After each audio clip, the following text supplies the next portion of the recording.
Have you ever wondered what truly protects your money when it's sitting in a financial institution? Is it all the same, or are there different layers of safeguarding depending on where your funds are held? This isn't just about a company's reputation, it's about understanding the specific protections that exist to shield your assets in the unlikely event that a financial institution, like M1 Finance, runs into trouble. Because let's be honest, in the world of investing and managing your money, knowledge is not just power, it's peace of mind. Today, we're diving deep into a topic that's often misunderstood, SIPC versus FDIC protection, specifically as it applies to M1 Finance. You might have heard these acronyms thrown around, but do you really know what they mean for your money? We're going to break down these crucial differences, explore what each type of insurance covers, and illustrate how M1 Finance leverages both to provide security for your investments and cash.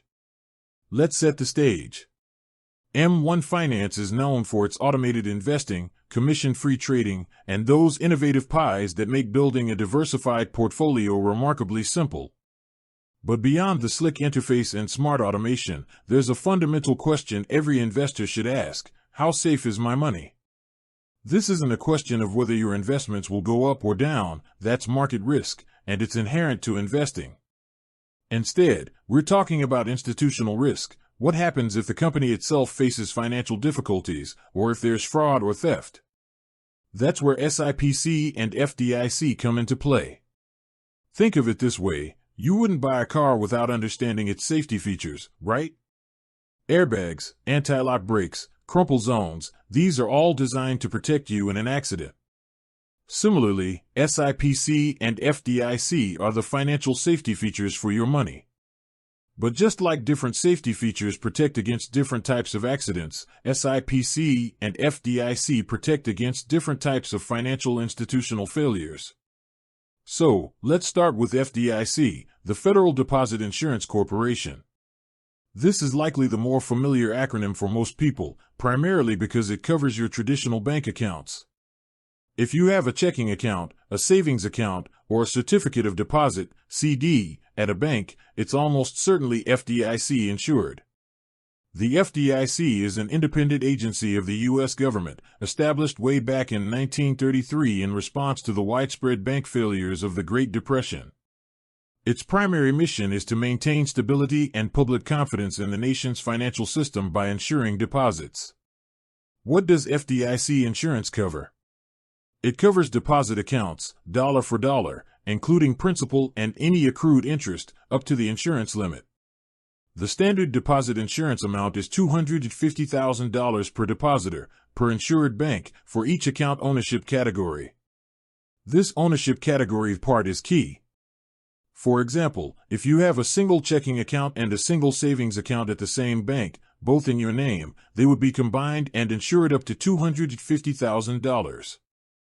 However, if you have a joint account with someone else, that joint account gets its own $250,000 in coverage per co-owner, separate from your individual accounts. Similarly, different ownership categories like individual accounts, joint accounts, and certain retirement accounts, like IRAs, are generally insured separately. This means you could potentially have more than $250,000 insured at a single bank if your funds are held in different ownership categories. What the FDIC doesn't cover is just as important. It does not cover investments like stocks, bonds, mutual funds, or annuities. These are subject to market risk, and the FDIC isn't there to protect you if the value of your investments declines. Its focus is on the safety of your deposited cash. Now, let's turn our attention to SIPC, the Securities Investor Protection Corporation. This is where things get a bit different, and it's particularly relevant for platforms like M1 Finance that focus on investing. Unlike the FDIC, SIPC is not a government agency, but a nonprofit membership corporation created by federal statute in 1970. Its purpose is to protect customers of SIPC member brokerage firms if the firm fails financially. For example, if the firm goes bankrupt and customer assets are missing due to fraud, theft, or a record-keeping error. SIPC insurance covers up to $500,000 in securities, which includes a $250,000 limit for cash balances within that brokerage account. So, if your brokerage firm fails and your stocks, bonds, ETFs, or even cash held in your brokerage account are missing, SIPC steps in to return those securities or their equivalent value. Crucially, SIPC does not protect you from market losses. If the stocks you invested in drop in value, SIPC isn't going to reimburse you for those losses. That's simply the risk of investing.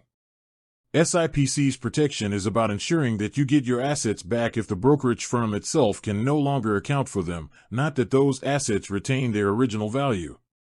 Similar to FDIC, SIPC coverage also has nuances around separate capacities. Accounts held in different capacities, such as an individual account, a joint account, a traditional IRA, and a Roth IRA, are each eligible for the full $500,000 SIPC protection.